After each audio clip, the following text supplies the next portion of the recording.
ये तो श्री भगवान आहिनि कि मन में भोग लगायो, तहां 56 भोग लगायो, भगवान चवनि था मिली वियो।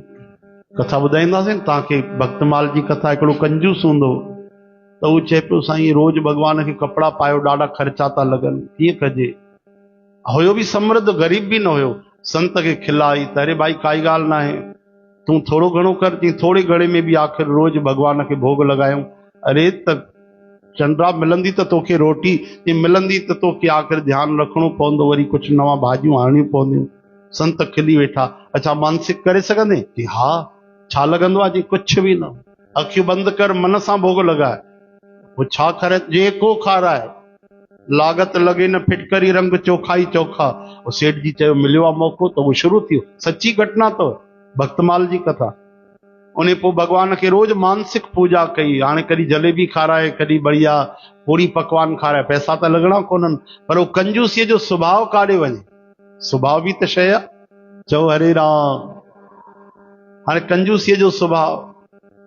हिकु ॾींहुं भगवान खे खीरणी खाराई त खंडु विझण लॻो। हाणे हिकु चमचो विधई, तीअं फिकी रहिजी वेंदी, तीअं 2 चमचा वरी वधीक ख़र्च थो थिए। मन में तो हाणे वीचार करे, लॻे कुझु कोन थो, मन में बि चए थो ॿियो चमचो विझां त खंडु थोरो नुक़सान थी वेंदो न, हिक में वरी फिकी थी रहिजी वञे, ईअं तो कयां अधु तो विझां, 1.5 चम्मच ठीकु अथसि।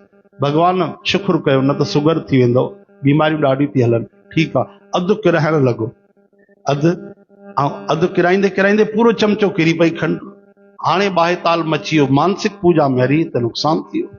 उन चमचो विधो खीरणीअ में, ऐं अधु शक्कर उहा जेकी पई, उहा खंडु, उहा कढण लॻो। जीअं हथ सां ई कढे पियो त श्री कृष्ण प्रकट थी विया, बाह पकड़े वरिती। हीअं तुंहिंजे पीउ जो नुक़सान थो थिए, अधु चम्मच खंडु थी वञे त वञण ॾे न। हिकु त मानसिक पूजा थो करे पियो, उन में बि एॾी कंजूसी। हा, कंजूस चवण लॻो प्रभु मूंखे ख़बर न हुई इएं खंडु कढण सां तव्हां मिलंदा आहियो। पहिरीं पतो हुजां त तव्हांखे फिकी खीरणी खारायां। इस मूर्ख, खंडु कढण सां न मिलियो आहे। अॼु तुंहिंजो ध्यानु पूरो सेवा में अची वियो। अॼु तूं भुलिजी वएं कि मां मानसिक पूजा थो कयां। सची पूजा सम्झी करे पहिरियों बार तूं मूंखे भोग लॻायो, मां इन करे राज़ी थियो आहियां। बोलो भक्त वत्सल भगवान की।